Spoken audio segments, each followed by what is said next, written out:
إن الدين عند الله الإسلام.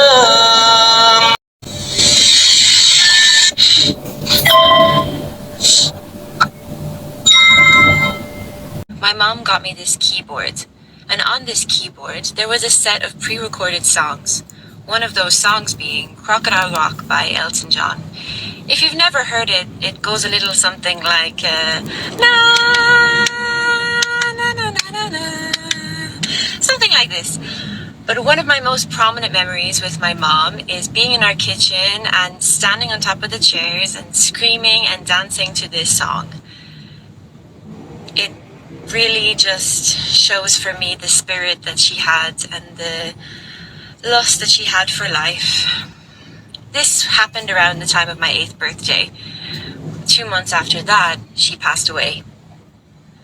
But if you think that grieving someone who's dead is difficult, you should try grieving someone that's still alive. And that's my dad.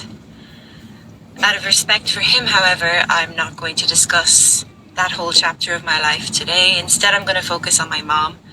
Quite frankly, I spent my whole life looking for any excuse to talk about her. So I'm so grateful to be able to tell a bit of her story.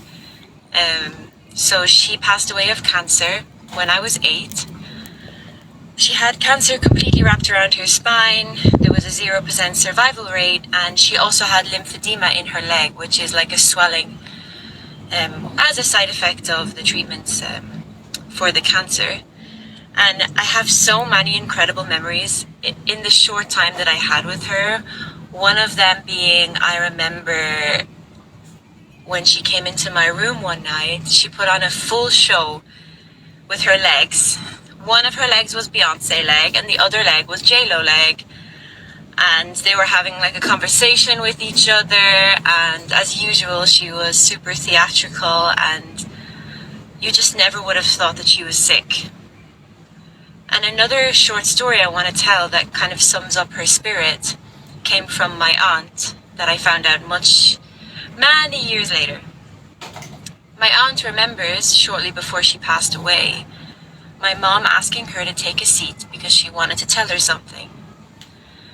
So my aunt sat down, and with a full, straight face, my mom said to her, "Look, after this is over, after this is all finished, I need you to be able to move on with your life.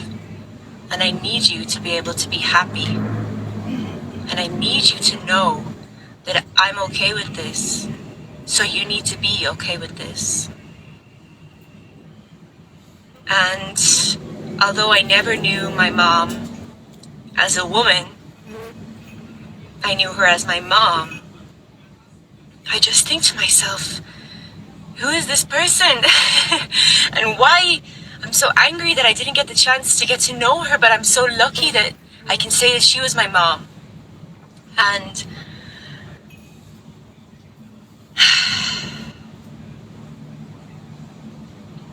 how that relates back to Islam is accumulation of these losses definitely made me a more introspective person. It made me really want to question reality, existence. What is the purpose of all of this? Why am I still here? Why me when I'm feeling like a victim? But I try not to play into that mindset too much, because it's, in my opinion, a victim mindset is the most debilitating mindset that you can have. So I really try to empower myself when I tell my story. But yeah, obviously there were so many different aspects that tied into me becoming Muslim. But I do think, and when people ask me to tell my story, the most unique thing about me, and the thing that definitely started the whole ball rolling and made me kind of an outlier from the beginning, growing up, I never felt like I was normal, because I wasn't. My situation definitely was not, in my community, it was far from ideal, just to say it that way. But alhamdulillah, I'm so grateful, because even though at times it was horrifically painful, it gave me such a rich and deep perspective about life that I carry with me to this day. And yeah, I've lived 20 years now without my best friend, my mom, the only person who ever really, really loved me and wanted to protect me. But in that, she also taught me the real meaning of love.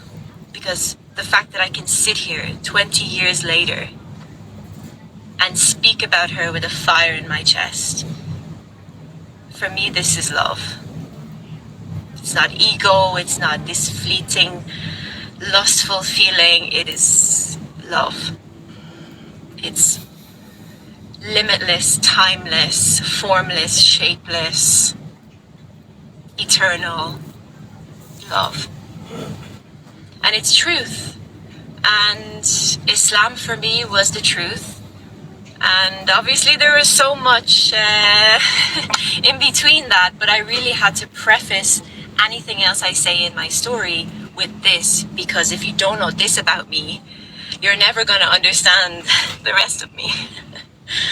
But yes, my next TikTok, I want to share some photos of my mom because she was so beautiful.